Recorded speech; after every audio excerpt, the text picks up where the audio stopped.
Hi, everybody. I'm Felton. I'm an addict from Harlem, born and raised in Harlem, presently living in Western Queens. My home group is Stepping on Broadway. If you're in that area, we meet every Monday night at 7:30, and all we do is steps. If you're in the area, come by and see us. Before I continue, I'm going to ask a favor of the convention. My wife is here, and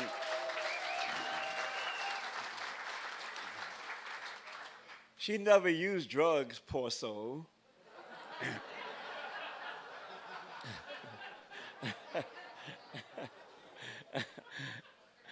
But what I like is when we do the clean time and they call my clean time, I want her to come up with me because it's a family disease and we recover together. Is that all right?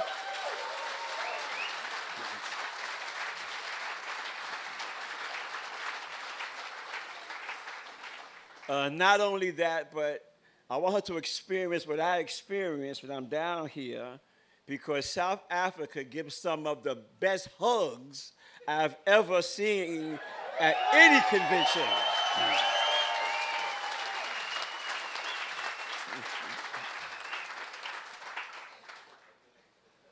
Now, if you guys get with me, we can do this. Is that all right? You guys are with me? Can I get an amen? That's what we're talking about. Okay, dig this. I didn't have a drug problem. Let's straighten this out right now. I did not have a drug problem. I had a living problem.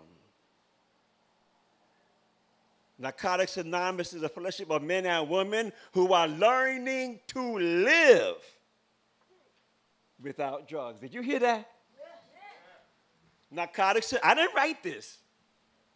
Narcotics Anonymous is a fellowship of men and women who are learning to live. I had a living problem without drugs. Just for today, my thoughts behind my new associations, people who are not using and what? Found a new way of life. I had a living problem. I didn't have a drug problem. Drugs solved my living problem because I lived to use and I used to live. Are you with me? Oh, yeah, we got this. I came across the world to tell you this.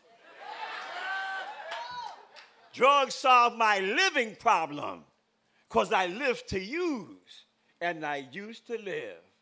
Drugs is what I lived for because I had a living problem. Drugs was my wife and my girlfriend on the side. Drugs said, you don't need no wife. I'll be your wife. I had a choice between the wife and the drugs. And the drugs said, she can't do what I do. The wife had these problems once a month. But I'm going to be there for you. The wife, you got to wake her up at night when you want something. Drugs said, I'm going to be there for you. I'm going to replace your wife. I'm going to do more for you than your wife can do. So drugs became my wife and my girlfriend on the side. I cheated on drugs with other drugs.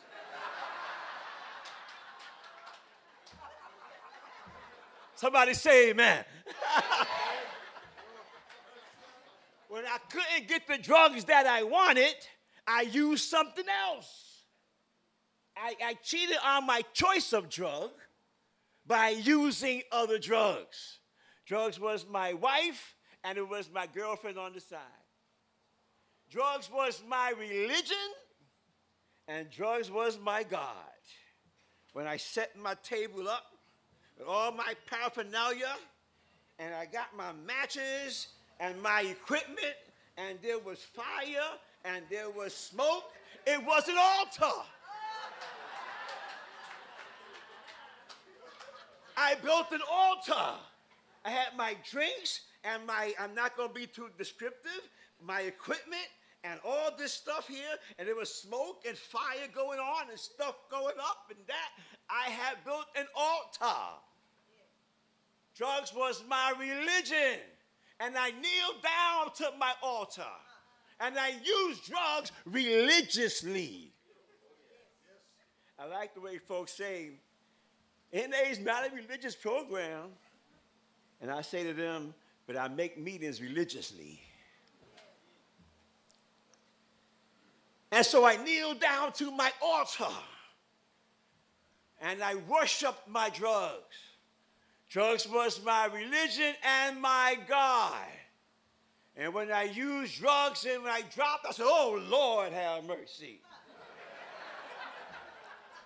And if drugs was good, I said, thank God. Thank God. Thank God. Drugs was my religion and drugs was my God. So I lived to use and I used to live. I did not have a drug problem. I know the books say that we have people who with drugs have become a major problem. But the major problem with drugs is that it kept running out.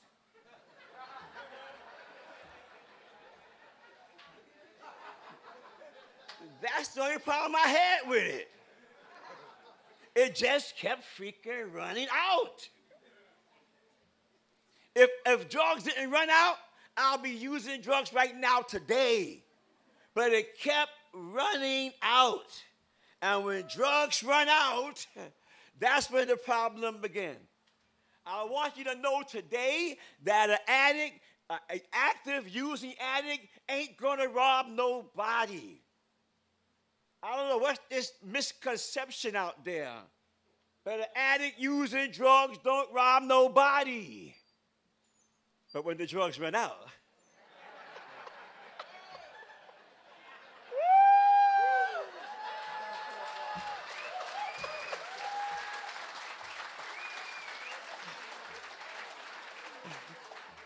an addict using drugs don't rob nobody. Too busy getting high. He's like a rat going to run out his hole, get his drugs, and run back in there, and he's not going to come back out till the drugs run out. An addict using is not dangerous.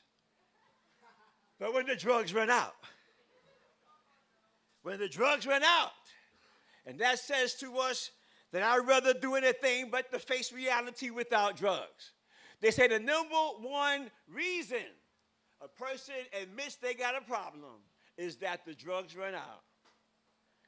That means I'd rather face getting shot. I'd rather face going to jail. I'd rather face being homeless than to face another day in real time without drugs. I had a living problem. I'd rather take a risk of being shot, using drugs, going to jail. But don't just let me face a day without using. Because I could not live without drugs. I had a living problem. I could not live without drugs. I wasn't afraid of the drug dealer. I wasn't afraid of going to jail. I was afraid of my mother.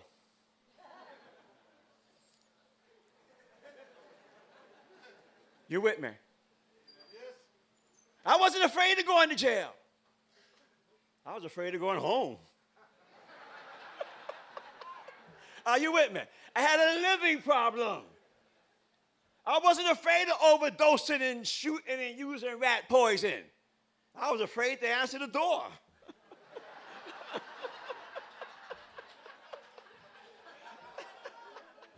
I was afraid to do normal stuff that people did every day.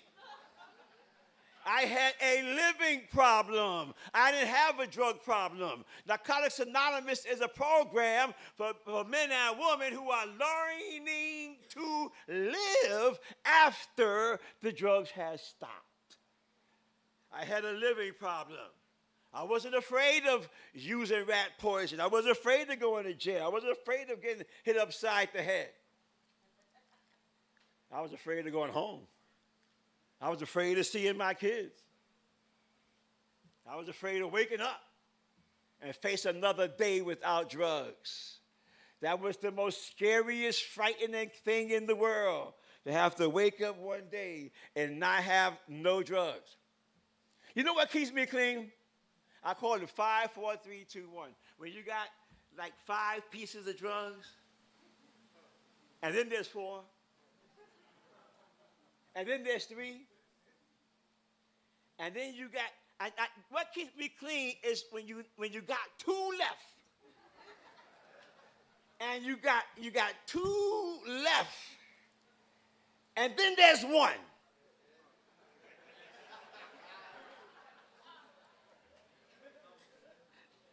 And then a half of 1.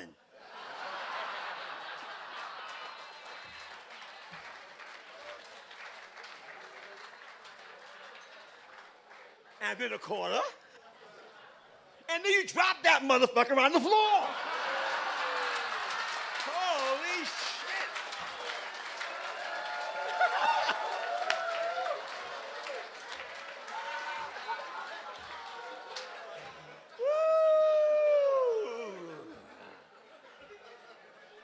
Lord have mercy. There I go praying again. Oh, Lord. Oh, Lord. God have mercy. You drop that bad boy, and that's all you had left. And you're doing the slow crawl around the floor.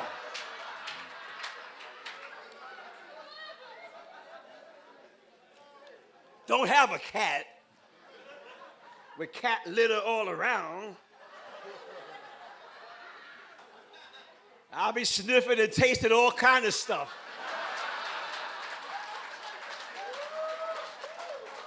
It might work, you never know. You ever try cat litter? Who knows? I was the guy that would go and buy some garbage and know that it's garbage, but I'm going to use it anyway because he might have made a mistake and put a real one in there. You never know. Woo! Yeah. Yeah, I'm the one that was trying. Don't get high, folks. I was trying to get this right for years, and I never could get this right to save my life. I was trying to get the perfect high my whole entire life. So I was going to go and buy these drugs and sit down and do it, and I was just trying to chill out for like the longest, and it never quite worked out, you know. So I had this whole system involved. I'll come home, buy my drugs, pull down the window, lock the door, take the refrigerator and drag it in front of the door because you got to feel safe because you're paranoid. And then I'll sit down and do my drugs, and I'll look at the window. They outside. They outside. So I'll get the refrigerator and drag it back across the room, put it in front of the window. Now I can get high in peace. Sit down for a moment, look at the door. Get the refrigerator, drag it back over the room, put it in front of the door. I spent the whole weekend dragging this refrigerator from the door to the window and back to the door. But I'd rather do that because I had a living problem, and I was so afraid of living life without drugs that I'd rather overdose or die or go to jail, anything, but face life on life terms. Let me move along. The steps is the solution. How much time I got?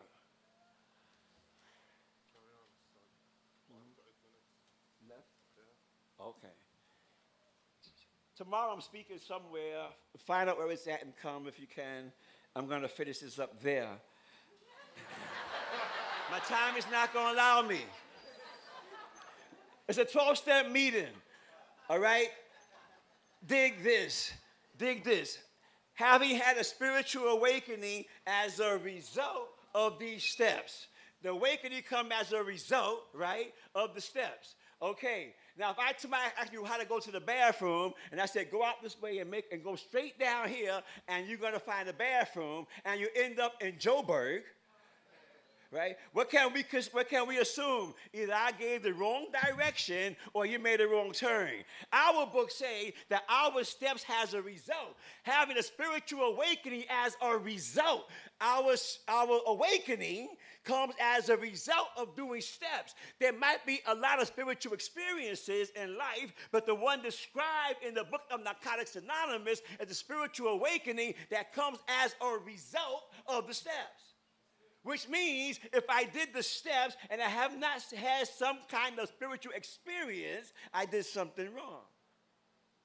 If I tell you go down here and you're going to be at the bathroom and you go end up somewhere else, if I give you instructions on the highway, I say take a left on this street and you're going to be there and you end up somewhere else, what then must we do?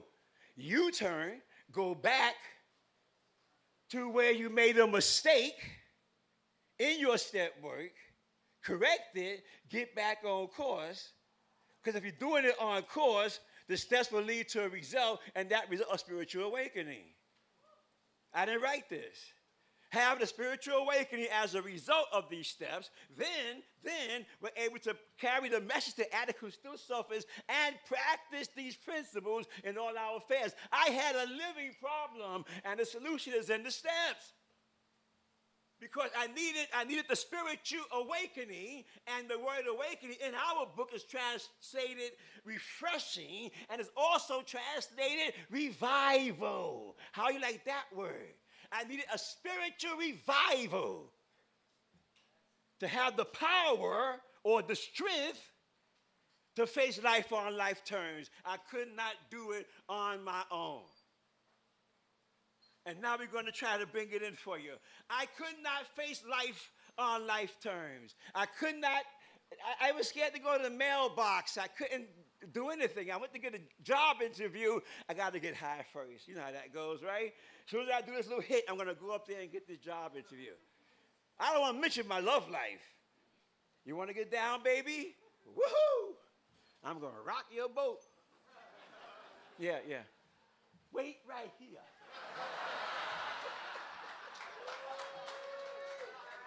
I'm going to go over there and get this little hit, and I'm going to come back, and I'm going to rock her my boat. 3 days later, here I come. Where'd she go?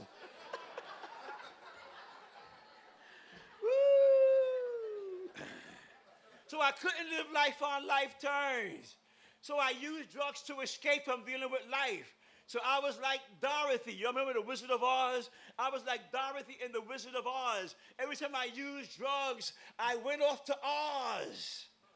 I saw flying monkeys and little people and following the yellow brick road. And who was that man behind the curtain? When I went off to Oz, but I always wanted to come back home. But I didn't know how to get home because I went out too far. I was lost in the land of Oz. But I wanted to come home, but Narcotics Anonymous told me that the power to come home was in you all the time. Because spiritual awakening means you're not spiritually dead, you're spiritually asleep. That means my spirit was dormanted, that somewhere in my life something changed. I was born as a child. I was innocent. I lived. I loved. I reached. I climbed. I wanted to grow and behold, but life hit me hard and I didn't handle it well. So I started becoming obsessive and possessive and hiding my feelings. So my spirit was there, but it was dead. The step work tells me that I work on these steps and I dig all the way down and I wake up that spirit. Woo!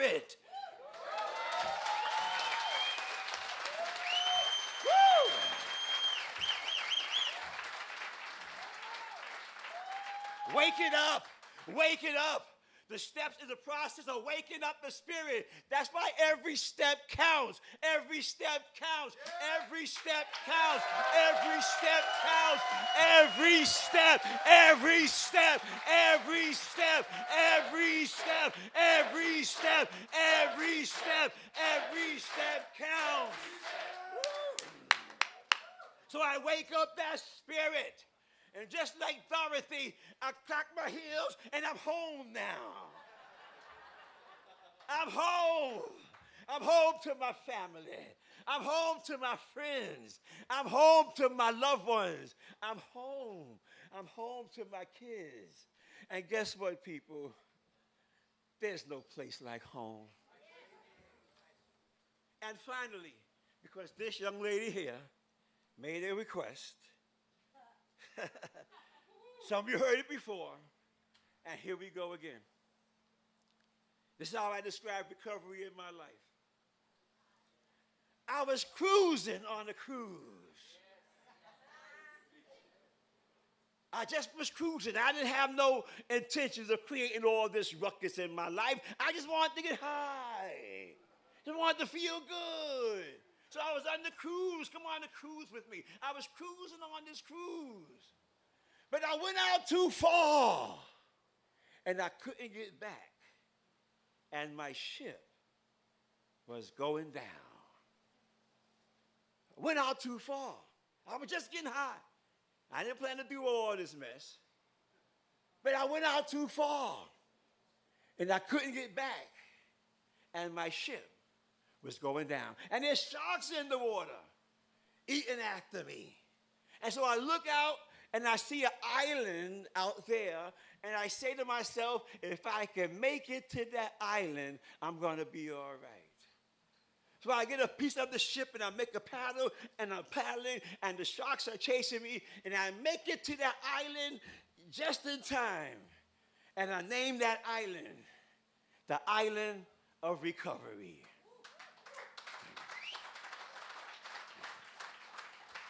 Now, I'm lost on this island. I don't know how to survive here. I'm not in my world. I'm somewhere in a whole different world. I don't know how to survive, how to eat and function on this island. But I see an old man under a tree. An old man, an old guide. He's been on the island for a while. He knows how to survive on this island. He knows the traditions and the language of the people of the island of recovery. So I say to myself, if I follow this man, I'll learn how to survive in recovery. And we'll call that man my sponsor. Now, on this island, don't remember that ain't no ATM machines there. There's no banks there. There's no higher education there. So everything that was important to me back home is of no significance here. We don't care how much education you got in recovery. We don't care how much money you got in recovery. We don't care what your family name is here. Everything that was important back there in the island of recovery is of no significance. In recovery, clean time is money. In recovery, the 12 and 12 is money. I'd rather have the 12 and 12 in clean time than anything else in the world. And so I'm on this island, and I'm learning to survive, and I'm trying to collect my clean time and survive in recovery. Now, there are those who sit on the edge of that shore. They look out at that water, and they say, I can make it out there. I can make it over there, and I can make it back. I'll go get my girlfriend. I'll go get my boyfriend. And I'll make it back in time. Listen to this. Some of them is going to die on the way over because there's sharks in the water. And some of them going to die over there. Didn't even cop. Go in the cop and die. And some of them going to die trying to make it back. I'll get clean tomorrow. There's always Monday. Some going to die trying to make it back. And some going to make it back. But the ones that make it back, guess what? They got shark bites. Sharks. I got to show it to you. Shark bites. Every time you go out and come back, it's a new wound, a new disease, new pain. Shark bites. For the newcomer, listen to this. If you're out there in that water and you're trying to make it to recovery and your ship is going down, listen to this. I'm not going out there in that shark-infested waters to try to save you.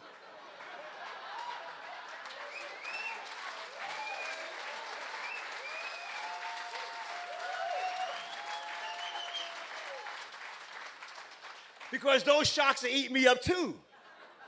But I tell you what I would do. I'll throw you out a lifeline. I'll throw you out a meeting list. I'll throw you out a basic text. And if you can make it to the shore, if you can just make it to the shore, we'll be there with hot coffee and cookies and lots of hugs. And we'll tell you, welcome home to the island of recovery. God bless you.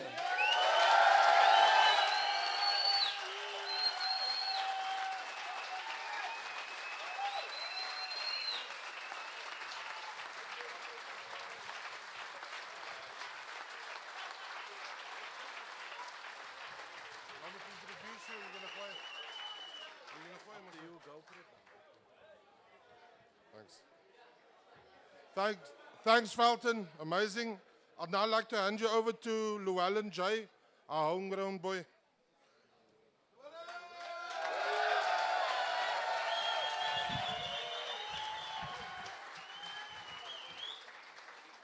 How's it, guys? My name is Llewellyn. I'm an addict.